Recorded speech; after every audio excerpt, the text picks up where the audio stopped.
Question bunch ডাফ and dot class 9 2024 page number 305 রয়েছে sample question first summative evaluation Khatura girls high school HS. তো এই স্কুলটির যে সমস্ত সিন আনসিন এবং গ্রামার পার্ট থেকে কোশ্চেনগুলি রয়েছে সেগুলির সমাধান দিব। এবং এখানে প্রথমে সেকশন এতে রয়েছে প্রোজ পার্ট থেকে সিন রয়েছে এবং এটি রয়েছে অল অ্যাবাউট এ ডগ থেকে। এবং এখানে প্রথমে এমসিকিউ প্রশ্ন রয়েছে well he has got his rule you know here the speaker is dash. তো এখানে এই কথাটি কে বলেছে? অ্যান্সারটা হচ্ছে অপশন বি, দি পুলিশম্যান। এরপর রয়েছে the number of policeman was dash. তো পুলিশম্যানদের যে সংখ্যাটা সেটা হচ্ছে অপশন বি, 3 পুলিশম্যান। এরপরে রয়েছে the behaviour of the conductor was criticised by dash. বলছে কন্ডাক্টরের যে আচরণটা সেটা ক্রিটিসাইজড করা হচ্ছিল অর্থাৎ সমালোচনা করা হচ্ছিল বাই ড্যাশ, অর্থাৎ কারা সমালোচনা করছিল? অ্যান্সারটা হচ্ছে অপশন সি, দি প্যাসেঞ্জার্স। এরপরে বিয়ের দাগে রয়েছে আনসার দি ফলোয়িং কোশ্চেন। প্রথমে রয়েছে to whom did the conductor go to have a talk. তো কন্ডাক্টর কার সঙ্গে কথা বলতে গিয়েছিল? তো এখানে অ্যান্সারটা শুরু করব এই দি কন্ডাক্টর থেকে। দি কন্ডাক্টর এই কথাটা লিখব এবং এরপরে এই শুরুতে লিখব went to the driver to have a talk with him. তাহলে অ্যান্সারটা হলো the conductor went to the driver to have a talk with him. এরপরে দুইয়ের দাগে রয়েছে what was the reaction of the passengers. বলছে প্যাসেঞ্জারদের যে রিয়াকশনটা সেটা কিরকম ছিল? অ্যান্সারটা এই লাইনটা হবে the passengers burst out with indignant protests and appeals. এতটা পর্যন্ত অ্যান্সারটা হয়ে যাবে। এরপরে রয়েছে what did the policeman say to the passengers and how. তো পুলিশম্যান প্যাসেঞ্জারদেরকে কি বলেছিল এবং কেমনভাবে বলেছিল? তো দেখো কোশ্চেনের অ্যান্সারটা লিখে দিয়েছি। The policeman said genially to the passenger, সঙ্গে এস হবে passengers, that he had got his rules. সে তার আইন মেনেই কাজ করেছে বা আইনটা রেখেছে। তো এই হি হচ্ছে কন্ডাক্টর, তো হি এর জায়গায় দি কন্ডাক্টরও লেখা যেতে পারে। এরপর দুইয়ের দাগে পোয়েট্রি পার্ট থেকে সিন রয়েছে এবং এটি রয়েছে অটাম থেকে। প্রথমে এমসিকিউ প্রশ্ন, দি এলম tree is described as dash. তো এলম ট্রিটাকে ডিসক্রাইব করা হয়েছে, বর্ণনা করা হয়েছে অপশন সি, মসি অর্থাৎ শ্যাওলাযুক্ত। এরপরে রয়েছে thousand others refer to dash. Thousand others এই কথাটা কোন জিনিসগুলোকে বোঝানো হচ্ছে? অ্যান্সারটা হচ্ছে অপশন ডি, দি ফেডেড লিভস, শুকনো পাতাগুলোকে, যেগুলো গলিতে পড়ে থাকে, লেনে পড়ে থাকে। এরপরে রয়েছে দি টুইগ ইজ শেকিং। এরপরে ড্যাশ রয়েছে, অ্যান্সারটা হবে option C, with the wind, বাতাসের দ্বারা এটা কাঁপতে থাকে। এরপরে বিয়ের দাগে রয়েছে কমপ্লিট দি ফলোয়িং সেন্টেন্সেস। একে রয়েছে the spring was preparing to lie in dash. তো অ্যান্সারটা হবে in summer's lap with flowers. এতটা পর্যন্ত, ফ্লাওয়ার্স পর্যন্ত লিখে ফুল স্টপ হয়ে যাবে।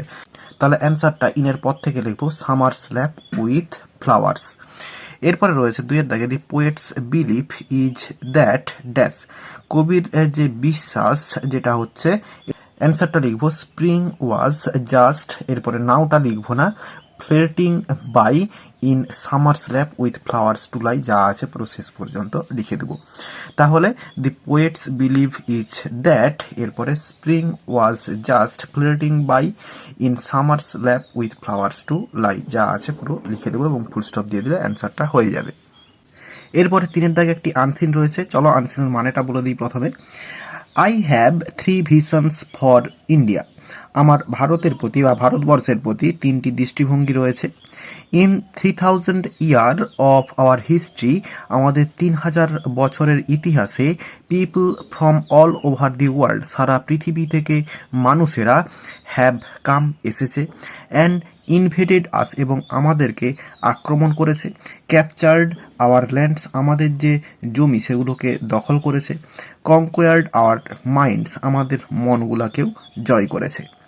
ফ্রম আলেকজান্ডার অনওয়ার্ডস অর্থাৎ আলেকজান্ডার থেকে শুরু করে, the Greeks, the Turks, the Mughals, the Portuguese, the British, the French, the Dutch, all of them এদের মধ্যে সমস্ত জাতি কেম এসেছিল, অ্যান্ড লুটেড আস এবং আমাদেরকে লুট করেছিল, টুক ওভার হোয়াট ওয়াজ আওয়ার্স আমাদের যা ছিল তারা সেগুলোকে লুট করে নিয়ে গিয়েছিল। Yet we have not done this to any other nation, কিন্তু তাও আমরা এরকম কাজ অন্য কোনো দেশের ওপর বা দেশের সঙ্গে করিনি। We have not conquered anyone, আমরা কাউকেই জয় করিনি। We have not grabbed there land, আমরা তাদের জমি জবরদখল করিনি। দেয়ার কালচার, তাদের সংস্কৃতিকেও জবরদখল করিনি। দেয়ার হিস্ট্রি, তাদের ইতিহাস। And tried to enforce hour way of life in them, এবং আমাদের যে রীতিনীতি জীবনের সেগুলোকে তাদের ওপর চাপিয়ে দেওয়ার চেষ্টা করিনি। হোয়াই, কেন? Because we respect the freedom of others, বলছে কেন? কারণ আমরা অন্যদের যে স্বাধীনতা সেটাকে আমরা রেসপেক্ট করি, শ্রদ্ধা করি। দ্যাট ইজ হোয়াই, এর জন্যই my first vision is that of freedom, আমার যে প্রথম যে লক্ষ্যটা সেটা হচ্ছে স্বাধীনতা। ইট ইজ দিস ফ্রিডম, এটা হচ্ছে এই স্বাধীনতা, দ্যাট উই মাস্ট প্রোটেক্ট, যেটা আমাদেরকে অবশ্যই রক্ষা করতে হবে। অ্যান্ড নাচার, এবং প্রতিপালন করতে হবে। অ্যান্ড বিল্ড অন, এবং গড়ে তুলতে হবে। এরপরে my second vision for India is development, আমার ভারতের প্রতি যে দ্বিতীয় লক্ষ্যটা সেটা হচ্ছে ডেভেলপমেন্ট, অর্থাৎ উন্নতি। We are among the top 5 Nations of the world, পৃথিবীর টপ 5টি দেশের মধ্যে আমরা একটি। We have 10% growth rate in most areas, অর্থাৎ বেশিরভাগ অঞ্চলেই আমাদের যে উন্নতির যে পার্সেন্টেজটা সেটা হচ্ছে 10%, অর্থাৎ 10% উন্নতি রয়েছে আমাদের সমস্ত জায়গাতেই, বেশিরভাগ জায়গাতেই। আর অ্যাচিভমেন্টস, আমাদের যে সাফল্যগুলো, আর বিইং গ্লোবালি রিকগনাইজড টুডে, আজ সেগুলো স্বীকৃতি পাচ্ছে। Yet we lack the self confidence, তাও আমাদের রয়েছে আত্মবিশ্বাসের অভাব। টু সি আওয়ার সেলফস, আমাদের নিজেদেরকে দেখতে। অ্যাজ এ ডেভেলপড নেশন, একটি উন্নত দেশ হিসেবে। সেলফ রিলিয়েন্ট, অর্থাৎ আত্মনির্ভরশীল। অ্যান্ড সেলফ অ্যাসিওর্ড, এবং আত্মনিশ্চিত হিসাবে দেখতে। ইজ নট ইট ইনকারেক্ট, এটি কি ভুল নয়? এরপরে রয়েছে I have a third vision, আমার একটি তৃতীয় দৃষ্টিভঙ্গি রয়েছে। India must stand up to the world, ভারতকে অবশ্যই বিশ্বের কাছে দাঁড়াতে হবে বা বিশ্বের দরবারে দাঁড়াতে হবে। বিকজ আই বিলিভ, কারণ আমি বিশ্বাস করি, দ্যাট যে unless India stands up to the world, যদি পৃথিবীর দরবারে না দাঁড়াই, নো ওয়ান উইল রেসপেক্ট আস, আমাদেরকে কেউ রেসপেক্ট করবে না, শ্রদ্ধা করবে না। অনলি স্ট্রেংথ রেসপেক্টস স্ট্রেংথ, কেবলমাত্র শক্তি শক্তিকে রেসপেক্ট করে, শ্রদ্ধা করে। উই মাস্ট বি স্ট্রং, আমাদেরকে শক্তিশালী হতে হবে। Not only as a military পাওয়ার, কেবলমাত্র সামরিক দিক থেকেই নয়, but also as an economic পাওয়ার, আমাদের যে আর্থিক দিক সেখান থেকেও আমাদেরকে পাওয়ারফুল হতে হবে, স্ট্রং হতে হবে। Both must go hand in hand, দুটোকেই পাল্লা দিয়ে আমাদের উন্নতি করতে হবে বা আমাদেরকে শক্তিশালী হতে হবে, দুটোতেই, অর্থাৎ সামরিক দিক থেকে এবং ইকোনমিক দিক থেকে। তাহলে মানেটা বলে দিলাম, এবার চলো কোশ্চেনের অ্যান্সারগুলো দেখে নিই। প্রথমে রয়েছে এমসিকিউ, রয়েছে all invaders came and dash, অ্যান্সারটা হচ্ছে অপশন সি, লুটেড ইন্ডিয়া। এরপর রয়েছে ইন্ডিয়াজ অ্যাচিভমেন্টস আর বিইং ড্যাশ, অ্যান্সারটা হচ্ছে বি এর দাগ, রিকগনাইজড। এরপরে রয়েছে we must see ourselves as a dash, অ্যান্সারটা হচ্ছে অপশন ডি, ডেভেলপড নেশন। এরপরে উই মাস্ট বি স্ট্রং, এরপরে ড্যাশ রয়েছে, অ্যান্সারটা হবে সি এর দাগ, বোথ মিলিটারি অ্যান্ড ইকোনমিক্যালি। এরপর বি এর দাগে ট্রু ফলস রয়েছে। প্রথমে রয়েছে in all ages India was invaded by the foreign enemies, তো ভারতবর্ষ সমস্ত এজেই বিদেশি শত্রুদের দ্বারা আক্রমণ হয়েছিল, অ্যান্সারটা হচ্ছে ট্রু হবে, কারণ ঠিক এটা। এরপরে রয়েছে the growth rate of India is 20%, অর্থাৎ ইন্ডিয়ার যে উন্নতিটা সেটা হচ্ছে 20%, এটা হচ্ছে ফলস হবে, কারণ 10% উন্নতির যে পার্সেন্টেজটা সেটা রয়েছে। এরপর সি এর দাগে রয়েছে আনসার দি ফলোয়িং কোশ্চেন্স। প্রথমে রয়েছে what do the Indians lack, ইন্ডিয়ানদের অভাব কোন জিনিসটা রয়েছে, অ্যান্সারটা এখানে রয়েছে এই যে উই রয়েছে, এই উইয়ের জায়গায় দি ইন্ডিয়ানস কথাটা লিখতে হবে, উইয়ের জায়গায় লিখবো দি ইন্ডিয়ানস, তাহলে অ্যান্সারটা লিখবো the Indians lack the self confidence to see themselves, এখানে এই যে আওয়ার সেলফস রয়েছে, টু সি এখানে দেম সেলফস হবে, themselves as a developed nation, self reliant and self assured, এতটা পর্যন্ত লিখে ফুল স্টপ হয়ে যাবে। তাহলে the Indians lack the self confidence to see themselves as a developed nation, self reliant and self assured, এতটা পর্যন্ত answer হবে।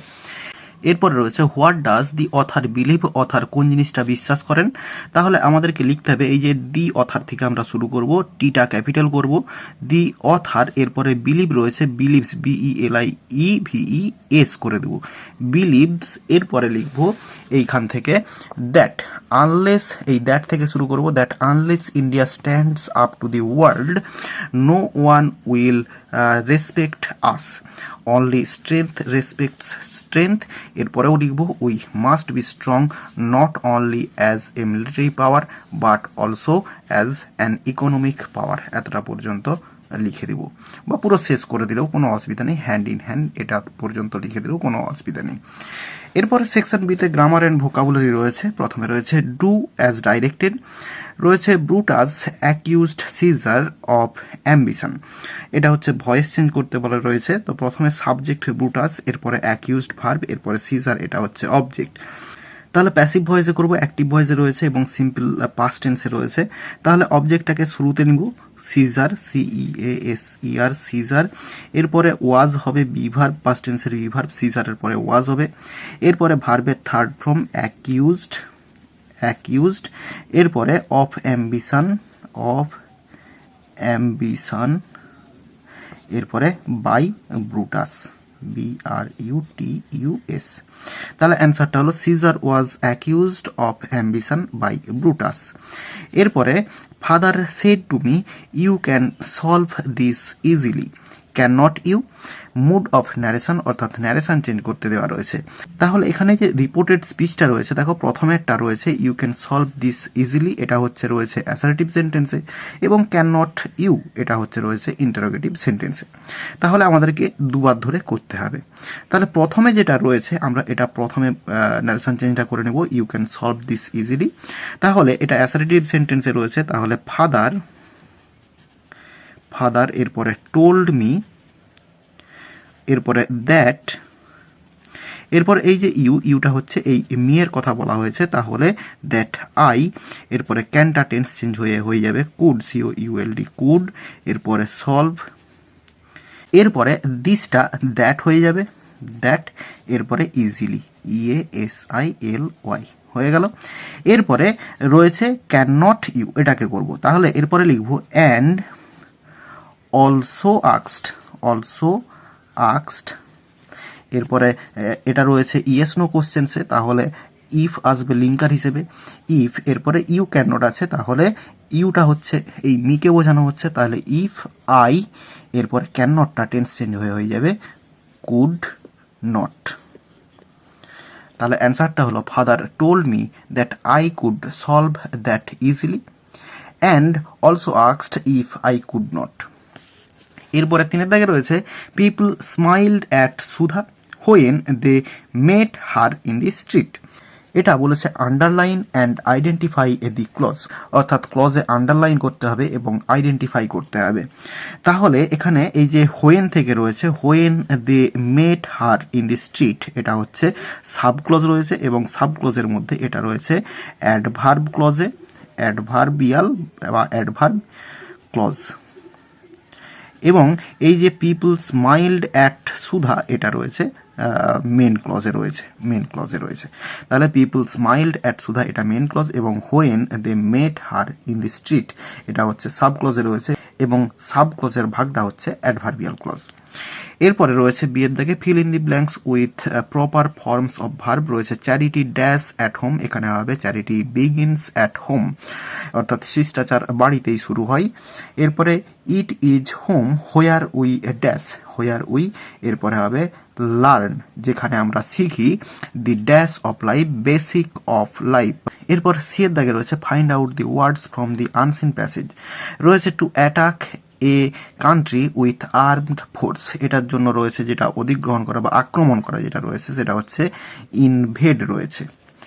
এরপর রয়েছে to know again somebody or something that you have seen and heard before, বলছে কাউকে বা কোনো জিনিসটাকে পুনরায় আবার জানা যেটা তুমি আগে দেখেছো বা যে শুনেছো, এটা হচ্ছে রিকগনাইজ হবে,